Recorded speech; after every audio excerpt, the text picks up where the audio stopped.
Good afternoon, everybody, and welcome to Living Large Las Vegas. My name is Kobe Sherlock, and today back in the lab, Mr. Derek Parent. Derek, say hello to everybody.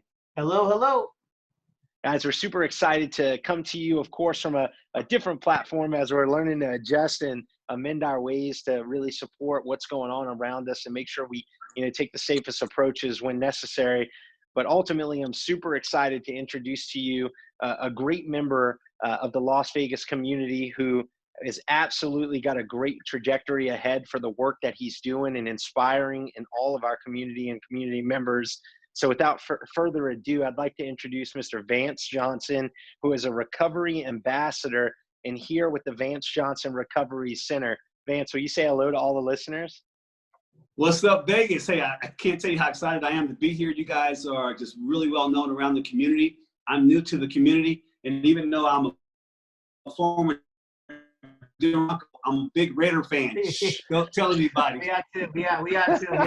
No, I love it. And honestly, then will you share a little bit about yourself, your background? And yeah, I'm an East Coast guy, and growing up on the East Coast, it was a good place to be from.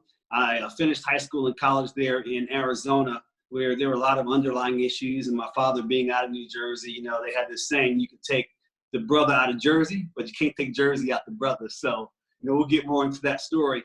And so I just really got involved in sports and created this identity and worked really hard to be famous. I wanted to be rich, ended up going to college, and then went to the Olympics on the Olympic team as an alternate, won the NCAA championship. So sports have always been a part of my life, and ended up actually getting drafted by, believe it or not, the Denver Broncos after blowing away Jerry Rice in 1985. And so became really good friends with a Philadelphia Eagle and actually Las Vegas pastor here, Randall Cunningham. I'm sure everyone's heard of him. And so now I'm back out here in Vegas, and I have the Vance Johnson Recovery Center, and we'll get into that story. But it's about saving lives and being transparent and offering hope to people who are suffering with different types of illnesses, whether it's addiction, mental health. I'm here. It's unbelievable. Man, Vance. Yeah, and we appreciate you choosing Las Vegas and being here to, really do the work that you're up to. For you, man, what inspired you to get into this work, and when did, kind of it all initiate for you in your life? Well, it began for me really early at a young age. I grew up around addiction. My father actually was an alcoholic.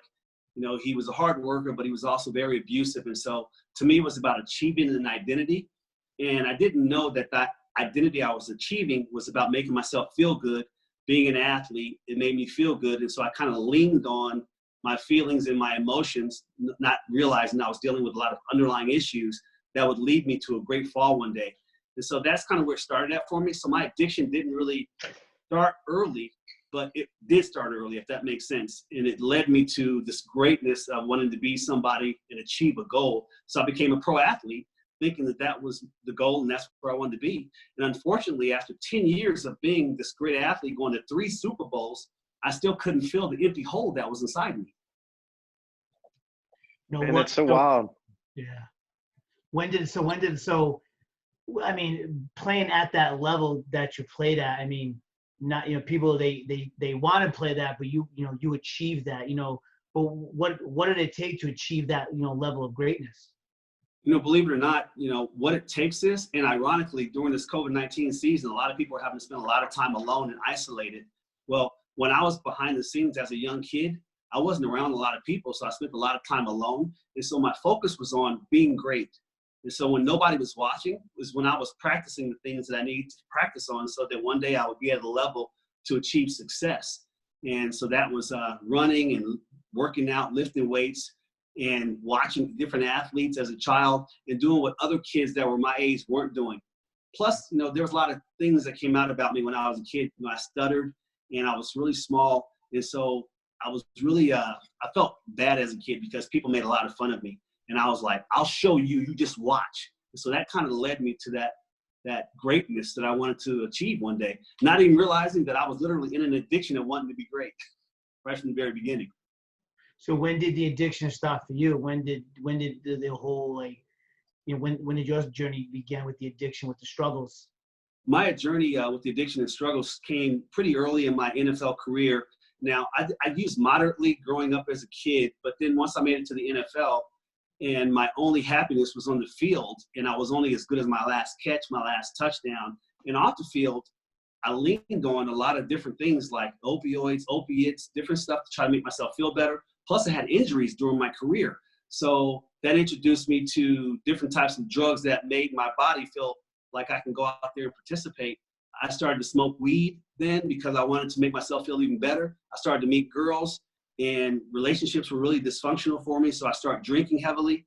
And believe it or not, they won't talk about this necessarily on news, but you only got tested one time a year in the NFL. And if you were clean that time, you used the rest of the year. And that's kind of how I survived throughout my career. Wow. Man, how did that, honestly, Broncos in your era, huge celebrity athlete, I'll say it, being a celebrity athlete, how did that addiction impact your career? Well, what's interesting about that? It impacted me because I was able to get away with everything. Like I would be drunk or I would be high and I'd be going like 130, 140 miles an hour in my Porsche.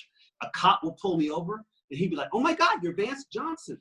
And so I just give him game tickets, right?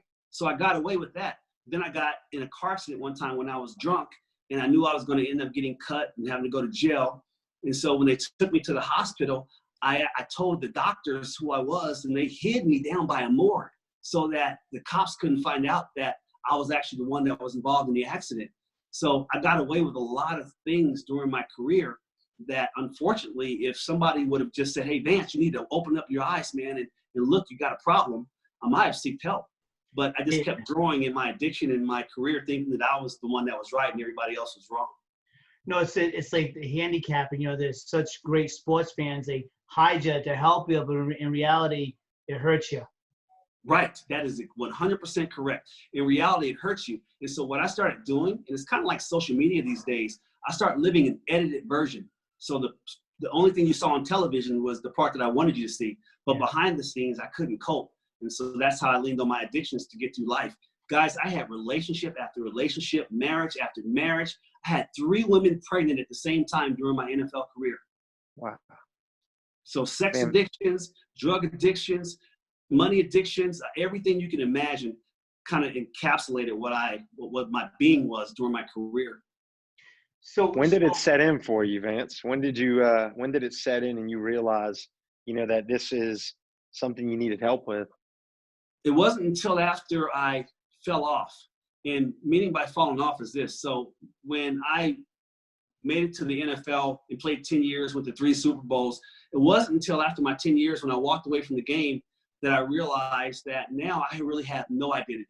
And so that fall for me was really great. And so I leaned more on different types of addictions to try to cope with my underlying issues, my mental health issues, my problems with my physical problems during my career. And it led me to a point where for 28 days and everything, and plugging me at day 24 when all of my children who I had abandoned said, "Let them, we don't care." And so they just survived because they were letting me die after that 28-day coma. Unbelievable. So was that when it turned for you? I don't know if you guys can see that photo. Oh, wow, man. that looks not like you, huh? It doesn't look like me at all. What year was that? That's where it took me. That was actually 2013, 2014, around that time frame. Is that when you started working on your sobriety and mental health? Well, believe it or not, I still didn't understand, although my eyes were open after I woke up from that coma, that I had a problem. I knew something was wrong. But just like everybody, when they hit bottom, there's usually a trap door. And so even after staying clean for a short time of my own strength, I ended up relapsing again. And I started driving through this canyon one day, and I was just screaming to God just to help me, man, because I just couldn't do it anymore. And believe it or not, my missing a lot of the story here, 7th ex-wife. My 7th ex-wife reached out to the NFL. I was $1 million in debt, and the NFL paid for me to go to treatment. And so I got on the airplane, man, and I went out to treatment, and I just started to realize that I was broken, and I needed to turn myself over to a power that was greater than myself, and that was my Lord and Savior, Jesus Christ. It's where we at. I love that, man. I love you sharing that. Honestly, it's been, this week, and to share with you a little bit about what Derek and I are up to currently. We have been supporting an organization called Hope for the City, who's feeding our town, and we've had some powerful leaders come and speak with us. But just yesterday, we had a pastor, Judd Wilhite, And he gave some incredible advice. And hearing you speaking of, what saved you and what really turned the tide for you, I appreciate you sharing, man. That means a lot. Brother, I'll tell you, I always try to preface it because I don't want people to think I'm isolating them and saying that they don't have a road to get clean.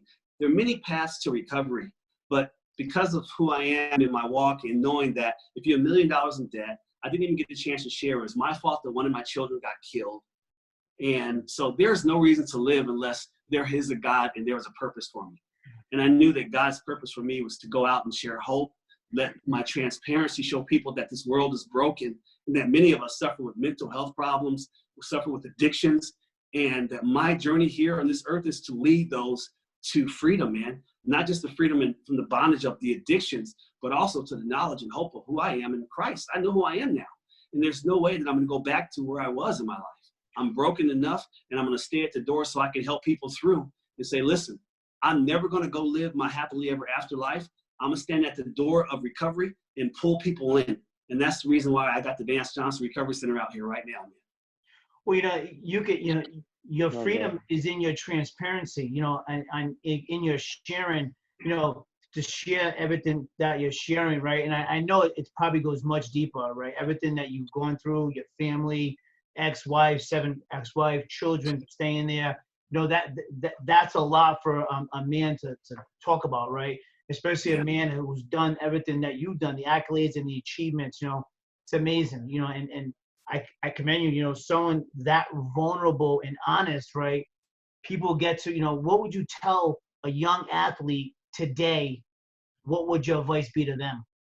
It's interesting you mentioned that, man. I'm so glad you made that statement there, because I used to always think that I'll just grow up one day and encourage people to be great and to be famous. But actually, it's more about encouraging the people that might end up being broken. And so young athletes, they need to know who they are growing up. Yes, make goals and dreams to be successful in life, but remember where you came from, and remember your purpose is not just to feed yourself, but to help others.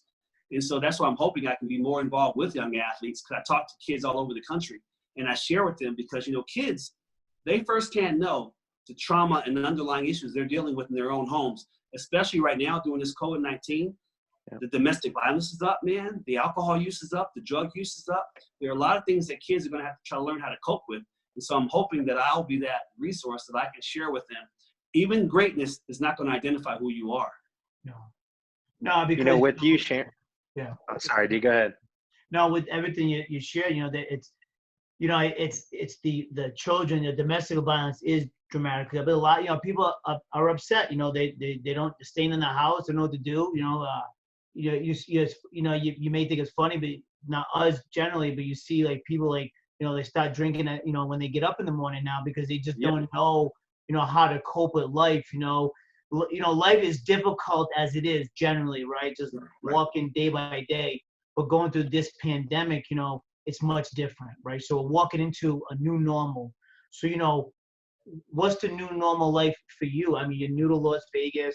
Pandemic hits, you're new. The recovery center. I mean, what's the new normal for you? The new normal for me is hope, offering faith, my testimony, and knowing that these trying times that we're in right now are all for a purpose, and that I'm one of those resources that are going to be there to just reach out and support people. Because a lot of people are suffering emotionally and mentally that need to have someone to talk to. And that's why I'm really actually glad that there's social media now in these Zoom meetings, so people can come on and be transparent and kind of engage with each other. And just being $1 million out of debt now, man, I'm just really wanting to offer hope. So whatever I can do to partner with you guys, because you guys are huge here in Vegas. And so I just want to be a part of your team, because this is my new home. Yeah. Well, I'm wearing an orange for you today, Eddie. I didn't purposely wear blue for you. I'm actually secretively a Titans fan, Vance. I'll be honest. But you know what, man? You'll always be open or welcome with open arms to anything we're up to. And we hope that we can provide, Derek and I both, of course, support for you. Yeah. But, for the listeners out there, how can they get involved with the Vance Johnson Recovery Center? And if they have folks that could possibly use the services and support that you extend, how can they get involved with you and get in contact with you? I'm so glad you asked that question, because I've been working with a lot of families. I got an 18-year-old right here in Nevada that I'm going to be reaching out to after I get off the Zoom with you. And then I have some other people even on the East Coast. But if people have any questions about resources that they can look to get help, I'm talking whether it's free treatment or if it's treatment in a program that you have to use your insurance, you can reach out to me. My old football number was number 82. This is me right here. I want to show you that real quick. I was number 82. Oh, yeah. And so my phone number, believe it or not, is 888, the number 82, Vance. 888-82-VANCE. Or you can go to the Vance Johnson Recovery Center.com and reach out to me via there, the Vance Johnson Recovery Center.com. You can go to my Vance Inspires Facebook page. Any way you can just reach out to me, I'll be there to offer some support and help to you, because this is what I do. We also have programs all over the country. If you have loved ones around the country needing help, please reach out to me, because I'm a Vance Care type of person. You know, I love that, man. That. You know, I can tell you, you know, addiction has no boundaries. You know, addiction it's not associated with race, color, creed, religion. Addiction, you know, you hit it in the head. Alcohol, substance, sex, money. You know, addiction is everything, and it's huge. You know, and hearing your story, you know, it hits home in a lot of areas. Because, you know, for many of years, my personal was I stuttered a lot growing up, so I had that conversation. We had the same thing. We have a lot in common. So Really it's funny when you hear the stories, you know, and you know the father, you know, my father died of alcohol. So my whole father's side, my grandfather, my uncles, my two uncles, and my father all passed, all alcoholics, right? So all passed, right? So my struggles over the years led me to sobriety. So just hearing the realness and the authenticity, like I know we talked about young athletes, but this just goes for every child who's struggling with something today. Know that for me, I had to realize that my past didn't determine my future. That's and right. I realized that 20 years ago, before coming to Las Vegas, when I got here in 2000, my past wasn't who I was. Right. So you're not your addiction. You're bigger than your addiction. And you sharing, you're at the highest level. In business, they have a high level. In sports, you have the highest level. You at the highest level. So just knowing that it can touch anybody, it touched you. And it does touch everybody. And you touch a lot of people's hearts. People are open to listen to what you have to say, because it's the realest thing that you can go through is the struggle. That's right, brother. It's the truth, and that's exactly what I wanted to share. And so thank you for your transparency too. Yeah. And that's what we're hearing. It's our testimony, and our past does not define us. Our future actually is made in who we are today. Yeah. Vance, for those that are listening, that could, take guidance and really just set themselves a vision and a goal on what recovery is. What is recovery to you? Recovery to me is this. When I was, oh man, how was I going to explain that? There was something special about remember when you were young, they would always say, I want you to open the door for her, right? Remember? Yeah. Open the door for somebody, right? Open the door for somebody. Recovery for me is this. When I got clean, the last thing I was going to do was go live a happily ever after life. I wanted to stand there at the door to open it up to show people the way out of that darkness that they live in. And so I'm always opening the door for people who are needing the help. That's recovery for me. And that just identifies who I am. And then I want to lead if people are willing to hear, people to the truth of Christ, because I am a believer and I'm sold out to these dark days that are here and that are ahead of us, that this is just a dressing room for eternity, man. And so as a believer in my Lord and Savior, Jesus Christ, in this dressing room for eternity, it's about what's waiting for us on the other side of this life. Absolutely. Man, that's awesome, Vance. The serenity prayer has been with me since I was 12 years old. And, I say it every day to myself. God grant me the strength to accept the things I can change, the courage to change the things that I can, and the wisdom to know the difference. Right. I've lived with that since I was 12, and I got to share some of my personal past with you before we get on this. So, I'm grateful that, I'm a mortgage guy, right, with a podcast that's able to spread everything, right? Our vision for what we do is just to be globally recognized as an amazing city, right? Yeah. We have people from all over the world now tuning in. There may be a couple here and there, but it's growing. What we do is it's special because it's a platform to let people know that Las Vegas is not just a place to come, lose your money, but it's a place where realness happens, where you have Yes. great people just like you that love and care about one another. Yep. The church, the businesses, the feeding the homeless. So just it's a town like the Chamber of Commerce, being a part of the chamber, having the CEO, on here the other day talking about what's going on. Where this town, I was here when the market crashed. I was here before it, I was here during it, I'm here after it, right? And I've seen this town go to a mass shooting and pick up and embrace one another with love and generosity and kindness, right? And you're just bringing that more elevated to our community in the recovery, which we need. Well, I appreciate it, man. I appreciate it. I'm that prodigal son, and I'm home, and so let's go help some people. Speaking Man, of we'll definitely do it together. Something you nailed, D, is that this community does come together. And Vance, you're gonna love that about Las Vegas, is we rally and champion each other here. It's been my experience since I've been here, and how we can uplift others and their vision. And I really believe cooperation makes strength, man. And at this time currently, there is a whole lot of strength in the city that's being outreached and supported and really extended to those in need. So feel free to rally up, my friend. I'm noticing that. There's a lot of community happening right now here in Las Vegas, so I can appreciate what everyone's doing to make sure that those that don't have anything are taken care of. Are you going to Pastor Cunningham's church? Is that where you're going now while you're in this town?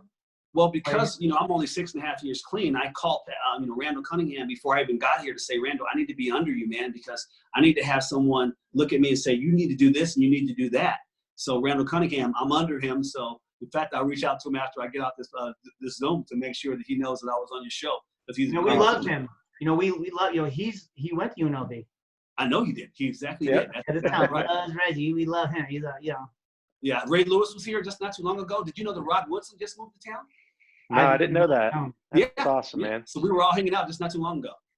We get the privilege. Rod Woodson, welcome to town, Rod. Yeah. I've got the privilege, over my 20 years, but I've worked with a lot of athletes that moved to this town. I haven't worked with him, but very fortunate to work with a few people from the Raiders who moved here, some players, some staff, some high up people in the organization. I'm grateful just to be a part of it, and this town is you wake up new, like this, I would say this, the greatest thing for me ever in this town is the sunrise.